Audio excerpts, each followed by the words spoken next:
Hey folks, Lenny Lawson, the car guru, and in today's episode, we're going to dive into the mailbag. These are actual questions that I get, and I just keep them. I got a little file here that I keep the most, basically all the questions that I get from people here at my new car dealership, from people who text me, from the radio show and the podcast, and from emails that I get. Hey, Lenny, what do I do about this? That kind of stuff. Before I get into that, this is a reminder. Remember the Takata airbag situation, the recall? You may not remember it, but I certainly do. We replaced hundreds and hundreds of airbags. My parts department was full of replacement airbags, and we had to get these people in. Some of these people have had to come back more than once to change the replacement airbag out because there was something wrong with it. Folks, you need to get your VIN number and that's your 17-digit VIN number at the base of your windshield or in the door jamb of your vehicle. 17 digits. Take a picture of it or just write it down. Call the dealership that sells the vehicle that you own and ask to speak to a service advisor or the service manager and ask them if there are any open recalls on your vehicle. This Takata airbag recall is very important because it can be deadly. So what happens, there's this container that the airbag is surrounded with, and it basically is supposed to open up but stay together when the airbag explodes, and it literally explodes into your face. Well, what was happening with the Takata airbags is that the metal casing that is supposed to open up was actually fragmenting and sending shards of metal into the carotid arteries on the neck of certain people that were driving it, and it was killing them. If you slice open your carotid or your jugular or anything around your neck, you're not going to last very long. That's pretty serious, wouldn't you say? And if you have an older car, it doesn't matter. It could be 15 years old and you're still driving it. It could have a Takata airbag in it. It will be replaced at no charge to you. There are still 500,000 people driving around with Takata airbags in there that have not been replaced. And this is something that you need to be concerned about. If you're driving a vehicle that's 2 or 3 years old, maybe 5 years old, you don't really have to worry about it. But if anything older than that, I'm calling. If I own that vehicle, I'm checking it out. My wife was driving what was that? It was what did they call those things? It was a Ford Explorer Sport Track. That's what it was. It had a Takata airbag in it. I didn't know that, though. I got the VIN, handed it to my service advisor. Within seconds, he said, yep, this is one of the recalled airbags. And so I didn't let her drive it anymore. I parked it until the airbag, matter of fact, we had the airbag in stock, so they were able to replace it. And then I sold the truck because it was just too old. She really liked it. She was not happy, but I put her in something else. We always have to have a truck at our house, so usually that works except when I'm driving it and she needs it. That's why I have the 1962 Corvair Rampside truck for her to use at the house, and she loves it. Okay, so let's hit the mailbag. So I had this lady. Well, this really wasn't in the mailbag. It was a situation that happened at the dealership, but this may happen to you. They buy a vehicle. Everybody's happy. They've been here for a couple hours, 3 hours, whatever. They finally get out. They go home. A couple days later, they find a scratch on this case was on the rear hatch. And it was a pretty good scratch. I don't know who did it. The salesperson said, well, that wasn't on it when I sold it to her, and she said, well, that was on it when you sold it to me. We just now found it. What do you do? Well, if you're the customer, look at the vehicle really good before you leave. I know you're in a hurry to get home, but do a nice walk around. Check the paint everywhere. Look for scratches, dents, dings. Look down the sides. Just inspect the vehicle, especially on the exterior. Any kind of paint, any kind of wheel damage, you really want to catch that before the fact, because, how's the dealer supposed to know that didn't happen in your garage when you got it home? And, he's had multiple people put their hands on this vehicle. A technician inspected the vehicle when he was doing the pre-delivery. The guys in the detail shop were washing the vehicle. Typically, they will point out a scratch or a dent or something like that, because we don't want to sell a vehicle like that. But this was that situation. So find it before you leave. But if you discover it at home, then, if you did it yourself, shame on you. Don't call the dealership. But if you didn't, and you're sure that it was there when you picked up the vehicle and it didn't happen in your possession, then call them as quickly as possible. Get down there, take pictures of it, send it to them quickly, and then go down there and just have a discussion. Say, what can we do about this? We did not do it. We just discovered it. I can't speak for any other dealer. My policy is to fix it. I just assume that the customer is right. And so we're painting the rear hatch, and I hate to have to do it. It's not cheap, because we had to order new emblems for the rear hatch, because we can't take the, like the name brand of the vehicle and, the model and stuff. This was a Nissan Rogue. We have to replace all those with new pieces. And I tell the body shop that does, I said, no tape lines. I don't want any tape lines on this thing. It's got to be perfect. And so, that's about $1,200 to get that done, that I had to eat. And that's not going to happen every time. And if they refuse to do it, say, I guess that kind of tells you whether you should have bought a car from them or not. And then what are you going to do about it? Do you want to scratch on your vehicle? You're going to have to go to a body shop, get somebody, or just get some touch-up paint and touch it up and just live and learn. That's about all you can do. Okay, I'm going to take my first break. I'll be back here in just a minute.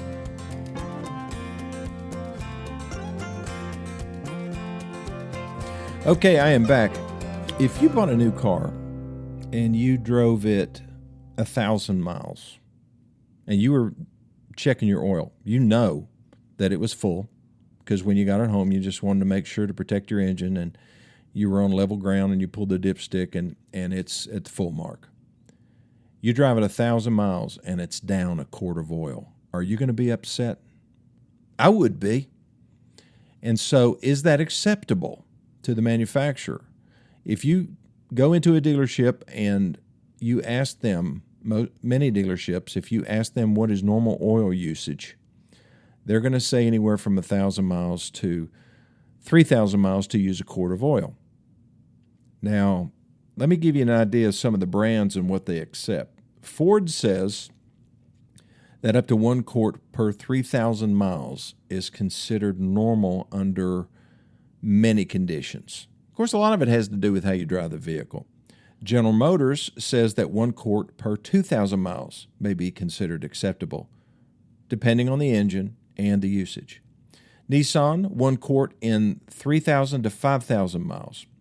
Toyota, this is alarming, 1 quart per 1,200 miles has been cited in a lot of service literature for certain engines as being normal at Toyota.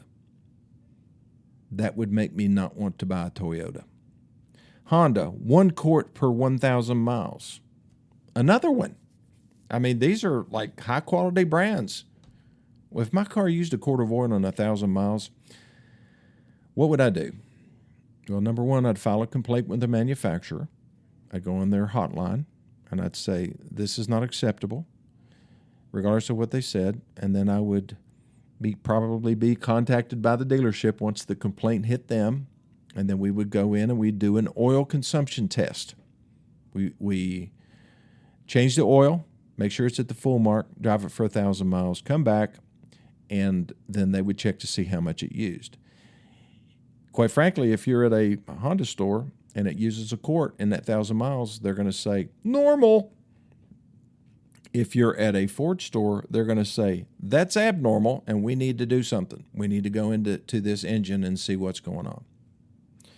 Let's see. Subaru, 1 quart per 1,000 to 1,200 miles. BMW, 1 quart per 750 to 1,000 miles.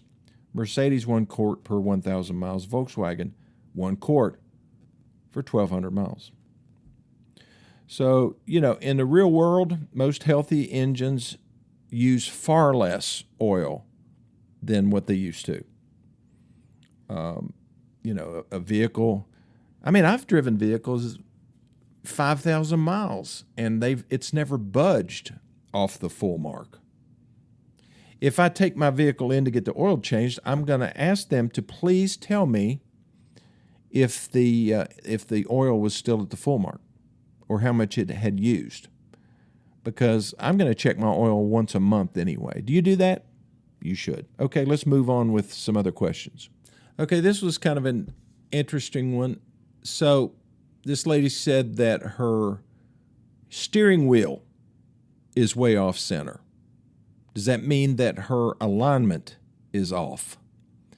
And so we talked about it. I actually called this lady and we talked about it. She said, well, I don't think it's always been off. I said, well, the last time you had like your tires rotated or a front end alignment, did they get your steering wheel straight? Because that's part of an alignment. They have to put this little brace under the steering wheel to hold it level while you're getting an alignment. If they don't, the steering wheel will turn to a certain degree, depending on how much they have to adjust the alignment, and it will, cause your steering wheel to be offline. She said, I don't remember.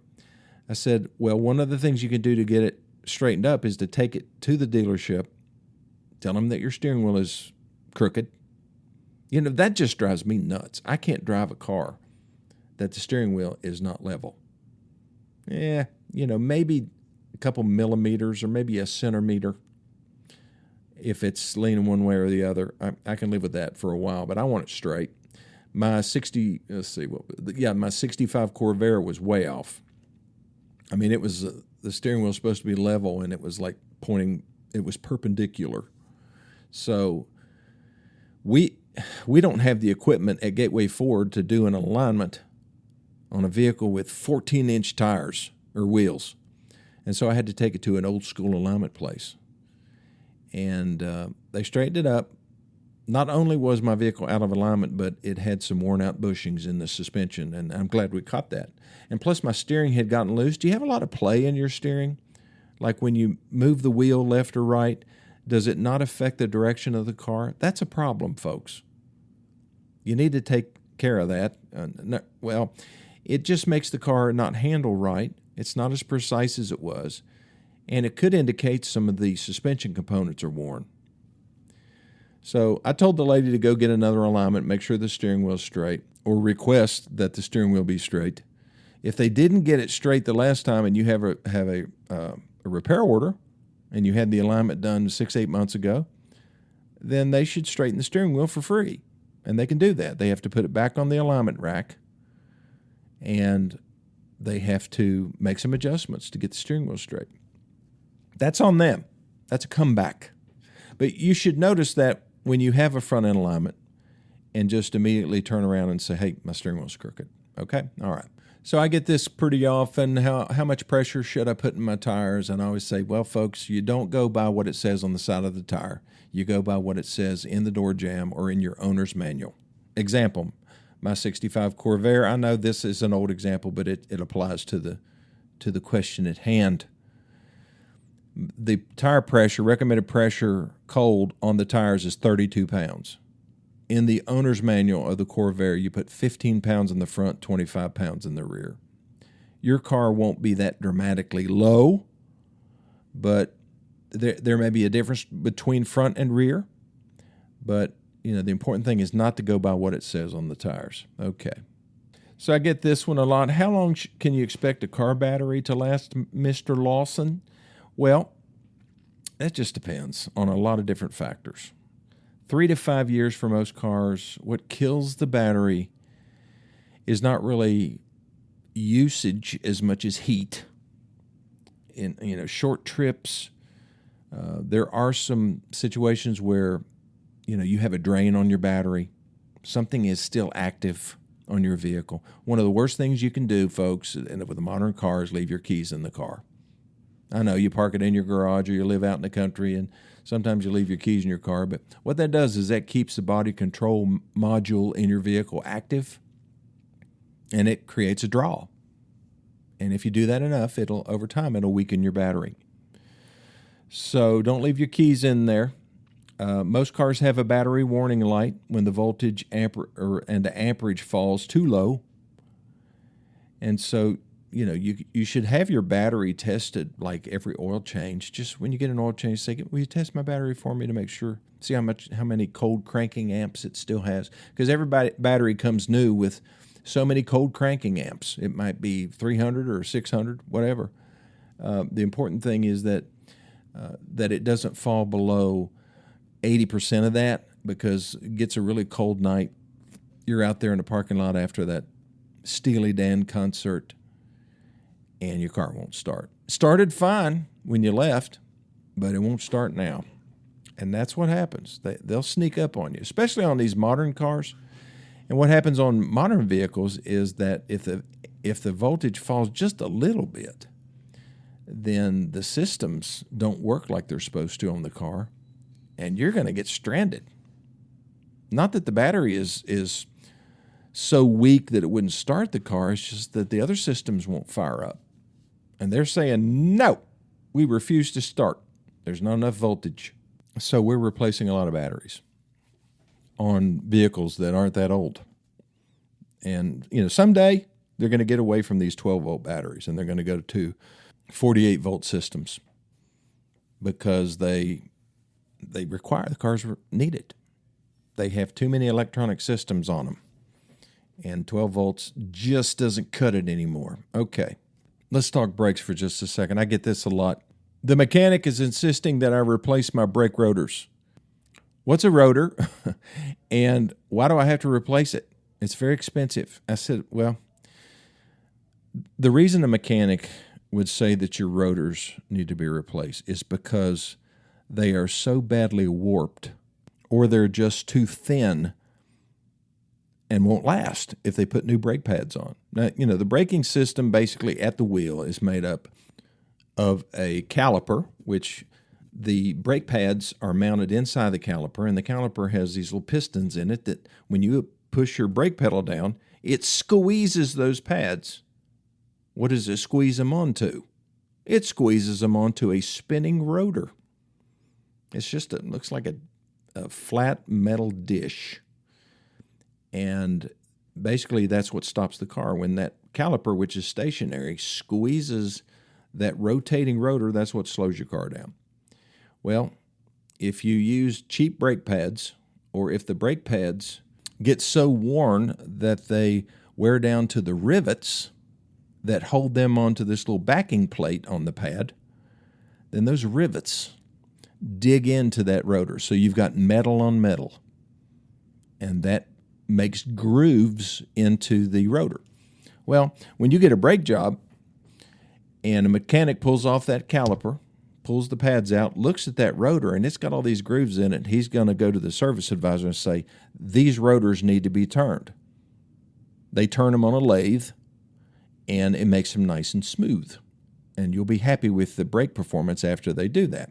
However, if those rotors have been turned more than once, sometimes they get too thin and they just won't last. They'll just instantly warp and you'll be very unhappy. And so that's what happens. That's why you need to replace the rotors.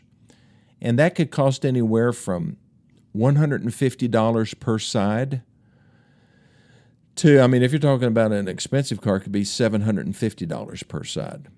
It's just a big hunk of metal. But some of them are made better than others, and some of them are bigger than others. So if somebody tells you you need to replace your rotors, ask them why. Are they too thin? And what are they going to replace them with? Tell them you want OEM rotors, original equipment manufactured rotors, not something from Advance Auto Parts that was made in China. The quality of the metal matters. And don't use aftermarket brake pads. Get OEM brake pads. You'll be a whole lot happier because they won't squeal and they'll last longer. Okay, I'm going to take my last break. I'll be back here in just a minute.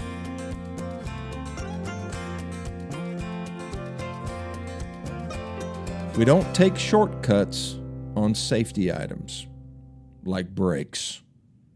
I want to be able to stop. Every time I stop, I don't want to feel a vibration in my front end. And I don't want to sound like a log truck when I stop with a loud squealing noise. Now, if you've got your original brakes on your vehicle, never had a brake job, never had the pads replaced, never had the rotors turned, then they should be able to turn your rotors unless you have heard a squealing noise for a really long time. That's your brake warning sensors. It's just a little tab of metal that when the brake pad gets worn to a certain point, that little tab of metal will scrape against the rotor itself, making a squealing noise. Sometimes it'll do it even when you're not putting on the brakes. That means your pads are really worn. And if those rivets that are part of the brake pad, if they have been digging into that rotor for a long time, it may be the first time you've ever turned those rotors, but they can't be turned. They might have to be replaced. So just be on top of that. Go to a service center, a new car dealership, a really high-quality aftermarket shop that checks your brakes every time you get your oil changed. I mean, we do a multi-point inspection on every vehicle. I don't care if they just bring it in to have a cabin air filter replaced. We do a multi-point inspection because we want to – I think our customers expect it from us. I mean, they want us to be responsible for catching something. You know, if something's wrong with their vehicle, they hold us accountable for that, and they should. But a lot of these quick lube places, they don't do that. They don't check your battery life. They don't check your coolant, you know, to make sure that it's protecting your vehicle the way it should. They don't check the thickness of your brake pads. They don't always do that. Some of them do. But I want to go to a place that does it all the time, every time. Well, that's it for this edition of My Car Guru. Hopefully I answered a question that you may have had swirling around in your head. If you have any other questions, keep sending them, 423-552-2020. That's my cell phone. Email is lennylawson2020@gmail.com. And I'll see you on the next edition of My Car Guru.